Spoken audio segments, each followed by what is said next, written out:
Beautiful pass to Devontae. Oh, my goodness! Didn't see that coming! Yeah.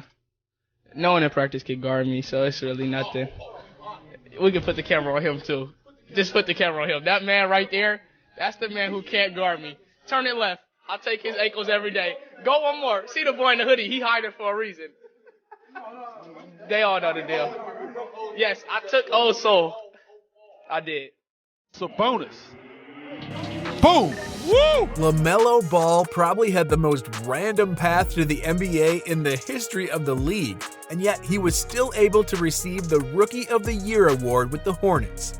The young man played professionally for years and was a fan favorite on the TV show starring him and his family called Ball in the Family. This is why the media has followed him so closely throughout the past couple years, and his play on the court is yet another reason added onto that. However, even though we got to hear about him a lot in the past, there's still a lot of things we simply don't know about LaMelo. For all those people who are interested in learning more about one of the potential superstars of this league, we'll be going over 10 of the most interesting facts regarding LaMelo in today's video. Make sure you stick around until the end of the video as well to find out what former NBA champion compared LaMelo to a future Hall of Fame player. We'll start off with number 10. LaMelo almost exclusively grew up playing older competition. He was born on August 22, 2001, and first started playing basketball at the incredibly young age of 4. Though it must have been easier to learn when he had 2 older brothers and his father to show him the ropes at an early age. And this is why he was able to perform at such a high level despite playing in competition above his age range. Even nowadays, you can tell that he plays the game of basketball like a veteran despite only being in the NBA for 1 year. It was no shock that he was able to walk away with that Rookie of the Year award last season.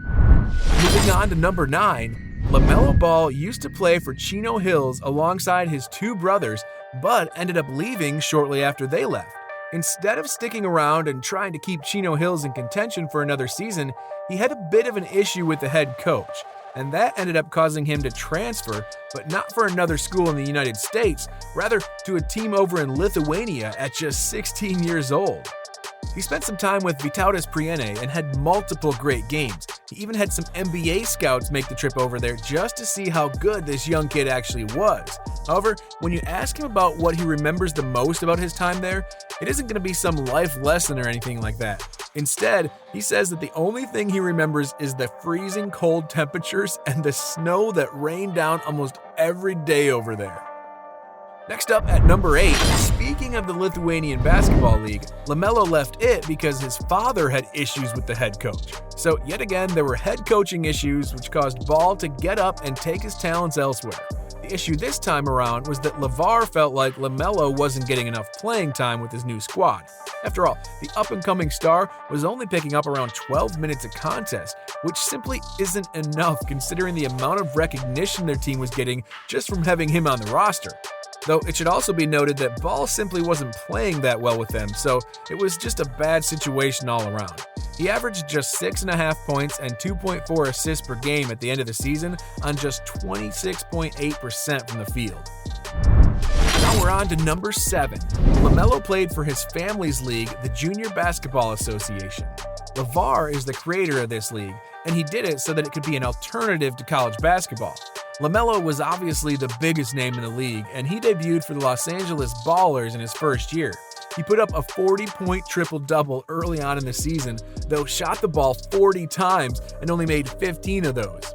The rest of the year pretty much went the exact same way, with LaMelo receiving the majority of the shots on offense. He did lead the Ballers to a JBA championship victory over the Seattle Ballers. Later on, he was named to the JBA USA, an international team that faced off against a couple European teams on an international tour of sorts. Side note, he actually got ejected during one of those tour games after slapping an opposing player in the face during a small scuffle in the middle of the game. No further suspensions or punishments were handed out to him afterwards, and he later chose to leave the JBA tour and pursue other opportunities. Coming in at number 6, LaMelo also played for the Australian-based National Basketball League. Mind you, he did all of this during the years that he should have been a high schooler and college student. He signed a 2-year deal with the Illawarra Hawks and was able to get that contract through the Next Stars program. The whole purpose of that program is to develop future NBA draft prospects, which LaMelo definitely was at the time. He was coming off the bench towards the beginning of the season, but later blossomed after the starting point guard suffered a serious injury that would keep him out for the entire season. Ball then got injured himself a couple weeks later and opted to sit out the rest of the year. Still, he was able to win the NBL Rookie of the Year award by a small margin before leaving after just one season to throw his name into the NBA draft. Make sure you stick around until the end of the video to find out which NBA champion played against LaMelo Ball before he got into the league and had ridiculously high praise for him. Now we're on to number 5. LaMelo became the youngest player in NBA history to record a triple-double. He was able to do so at the age of 19 years and 140 days, narrowly beating the record that was just broken by Markelle Fultz by 177 days. He dropped 22 points, 12 rebounds, and 11 assists in the process. But now that we're on the topic of broken records, LaMelo and Lonzo became the first brothers to both be drafted in the top 5. Lonzo was famously selected by the Los Angeles Lakers with the number 2 overall pick in 2017, and then LaMelo was drafted number 2 overall as well to the Charlotte Hornets. We even got to see LiAngelo get some NBA action in the Summer League as a member of the Hornets squad. Maybe we could finally see all 3 Ball brothers in the league joining the Antetokounmpos and the Holidays. Coming in at number 4, it was reported that LaMelo Ball somehow verbally committed to play for UCLA at the age of 13. The kid wasn't even in high school yet, and he was already committing to one of the best colleges around as far as basketball is concerned. And they weren't the only school to make a push for him, as both Virginia and Washington State did everything they could to land the 5-star recruit before he ended up choosing to play in Lithuania and Australia.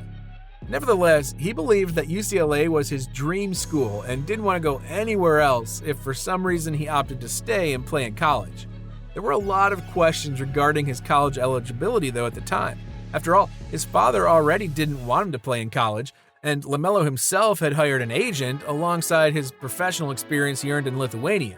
This is exactly the reason that the majority of big-name schools like Duke or Kentucky chose not to go after him in the long run.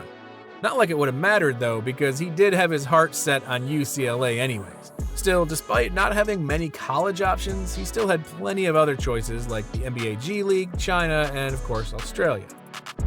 Next up at number 3, do you realize how ironic it is that LaMelo fell to the Hornets at number 2? Well, neither did we until we found out about this fact regarding LeVar. LeVar had apparently called out Michael Jordan. Yes, Michael Jordan, the guy who's widely considered the greatest basketball player of all time and happens to be the owner of the Charlotte Hornets. LeVar said that he could beat Jordan in a game of basketball one-on-one, going even further later on and saying that he could do it with one arm tied behind his back. That apparently didn't discourage Jordan and the rest of the Hornets staff, as they still felt that LaMelo was worthy of that top selection. Now that LaMelo's on Jordan's team, could we possibly see that one-on-one matchup between Jordan and LeVar in the future? I kinda hope so, as it would likely be televised, considering the impact LeVar has on social media and the push Jordan has in the basketball industry as a whole. Though, let's be realistic here, we all know that Jordan would just dominate LeVar in an actual competition. Knowing how competitive Jordan is when it comes to anything, and the fact that LeVar was awful during a couple shoot-arounds on social media, it's pretty safe to assume who would take the win here regardless of what's at stake. Now we're on to number 2. LaMelo already has a shoe deal locked and loaded. Now, this was already a surprise considering his family owns the Big Baller brand and their own line of shoes. Still, LaMelo wanted to go somewhere more official, and he inked a pretty serious deal with Puma. Puma's been growing exponentially as of late, and they didn't want to miss out on an opportunity to land the future face of the league. They gave him a $100 million deal with an unknown number of years at the moment, but it does set him up nicely for the future. And we should also point out that LaMelo's brother Lonzo also chose to leave Big Baller brand behind and find a shoe deal elsewhere once he started having pain issues while playing in those BBB branded shoes. Other young stars that Puma was able to ink down on deals were Kyle Kuzma, RJ Barrett, and Michael Porter Jr. I'm telling you, this company ain't messing around, and they want to take some publicity away from Nike and Jordan. Signing an entire batch of upcoming NBA stars may just be able to do that, and you can bet that there will be quite a few new shoes coming from the company within the next couple of years. Now we're on to fact number 1. LaMelo made a former NBA champion become a big fan of his during his time in the Australian League. Ball went up against Andrew Bogut, a center who was able to win a championship with the Golden State Warriors during the 2014 NBA season alongside Klay Thompson and Steph Curry. Nowadays, he plays over in the Australian League as a member of the Sydney Kings, where he matched up with LaMelo. Bogut was actually so impressed after competing against LaMelo that he compared him to 2 Hall of Fame players, Jason Kidd and Rajon Rondo. Bogut couldn't talk enough about his playmaking as a player, which is why those comparisons make perfect sense. Most times these types of comparisons don't get a lot of attention. However, given that Bogut has been a professional basketball player for such a long time, while also being a champion, I believe it's pretty fair for him to give his own opinion on any future draft prospect, especially considering that he played against him, so he got to see everything about LaMelo's game up close and personal. That just about does it for this video on the 10 most interesting facts about LaMelo Ball. If you enjoyed this video, be sure to leave a like and subscribe for more content just like it. Also, remember to hit that bell icon so that you're always notified when we upload, because you aren't going to want to miss out on what we've got planned for the future.